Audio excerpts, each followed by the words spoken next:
none of you really know this, but I do really enjoy the short-lived series, Demo Reel. With that said, these stories don't make any sense.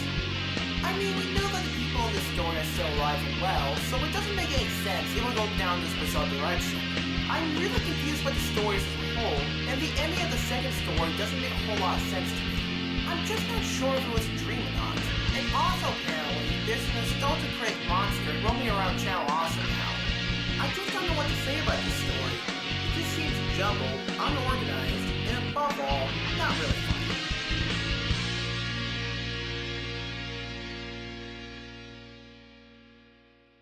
Demo Reel was a show created and written by the Walker brothers, Doug and Rob Walker. It was panned by audiences. Only a specific few actually enjoyed the show. Not to sound cliched, but I was one of those people. This show was a stand-in for the Nostalgia Critic. I had received the episode by an anonymous fan of the NC by email. I don't want to announce this email for numerous reasons, so let's just call him Nick. The video was a torrent AVI file. I downloaded the torrent, got some snacks ready, and relaxed. This episode started with a frame that popped up for a split second, but I'll get into what that frame was once more later. It started off with Rachel, Malcolm, and Doug all gathered in a room in their usual conference table. They were all looking down at the table grim-like. Their expressions seemed to be a mixture of angry, depressed, and traumatized. Doug broke the grim silence. "We cannot let whatever that thing was get into our video. We just can't." At this point, I was puzzled. 5 minutes in, Rachel came back with what was almost a cry or shout of anguish and despair. Donnie, I don't know how we can edit that thing out of the episode. Its face almost took up the entire frame of the camera. Rachel sobbed during the exposition of the thing's face. After 3 minutes of another round of grim silence, Malcolm suggested that we cancel the show. If we do any more episodes, this thing will find a way to get into our tapes. I was disturbed at this point, starting to want to shut down my computer altogether. 8 minutes in, no sign of Carl or Quinn, just pure silence. I knew what was to come. If we cancel the show, we can't go back at all. No more anything anymore. We seriously have to find a way to get this goddamn thing out of our tapes and our lives. I realized that this wasn't a natural episode. This was a real conversation between Malcolm, Rachel, and Doug. It was chilling. Just as I was about to shut my entire computer down, the so-called climax happened. I heard a loud fucking roar. I could swear it was the impact of the moon hitting the Earth's atmosphere if I wasn't paying attention. The camera went all found footage on us. The room was dark. It was pitch black. "Get to the exit! Hurry up!" Doug called out as he frantically sobbed and ran for dear life. Malcolm and Rachel were at the exit. It was too late. Doug looked up in astonishment and horridness, for it was the Nostalgia Critic himself before him. The only thing was, this wasn't the Nostalgia Critic.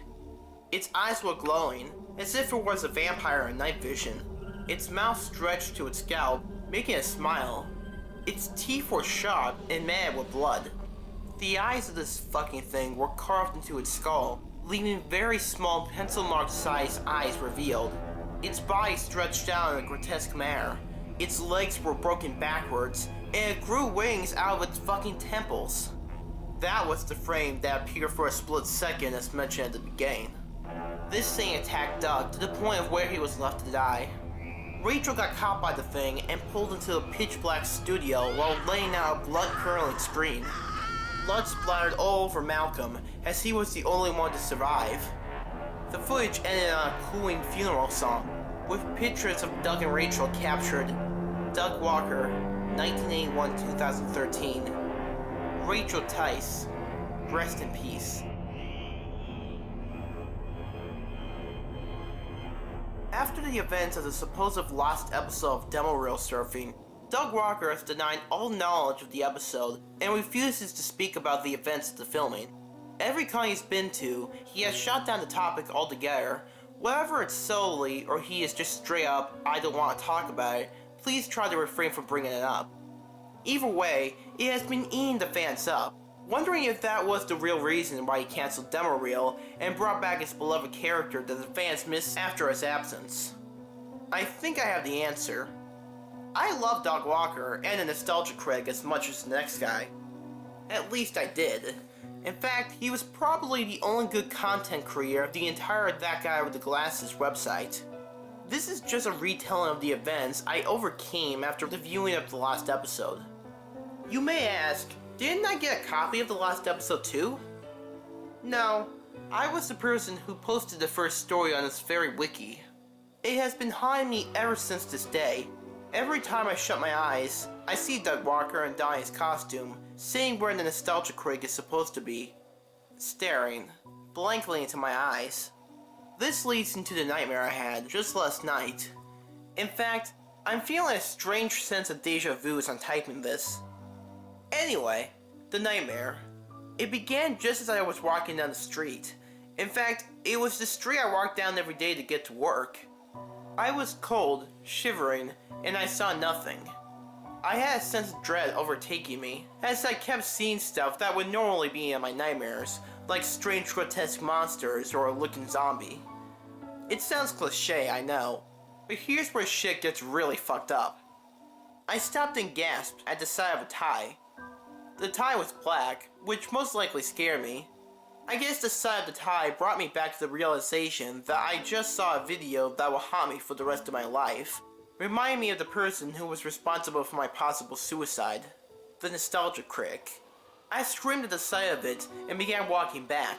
I fell into an open door which led me into a blue-lit room. I had no idea where the fuck the blue was coming from. I screamed at how bright the room was and the figure's shadow was reflecting off of. That voice was incredibly deep and sophisticated. What really scared me was the figure, lingering. The figure wasn't talking. The voice was coming from the blue light. A familiar blue light. The plot hole. Now I realize how silly and over the top that sounds, but like I said, this is a retelling of what happened in my dream. I don't want any comments complaining about the lack of realism.